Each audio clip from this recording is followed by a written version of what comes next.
चटपटी dry chilli paneer बनवण्यासाठी 200 gram paneer मोठे तुकडे करून त्यामध्ये थोडी काळी मिरी पूड, अर्धा चमचा काश्मीरी लाल तिखट, चवीनुसार मीठ, अर्धा चमचा आलं लसूण पेस्ट घालून अलगदपणे हे सर्व पनीरला लावून घ्यायचं आहे। आता यामध्ये 3 चमचे कॉर्नफ्लॉवर घालून कॉर्नफ्लॉवरचं व्यवस्थित कोटिंग करायचं आहे आणि 5 मिनिटं हे बाजूला ठेवायचं आहे। पॅनमध्ये 3 ते 4 चमचे तेल घेऊन त्यामध्ये मॅरिनेट झालेले पनीर घालायचं आहे। आता हे पनीर सर्व बाजूंनी आपल्याला व्यवस्थित क्रिस्पी असं कोटिंग होईपर्यंत फ्राय करून घ्यायचं आहे।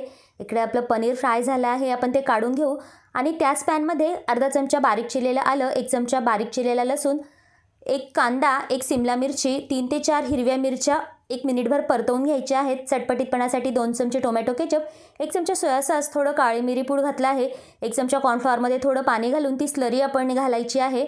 आता यामध्ये चवीनुसार मीठ घालून फ्राय केलेलं पनीर 1 ते 1.5 मिनिटं आपल्याला परतवून घ्यायचं आहे। सगळ्यात शेवटी बारीक चिरलेली कांद्याची पात घालून इथे आपलं चटपटी ड्राय चिली पनीर तयार।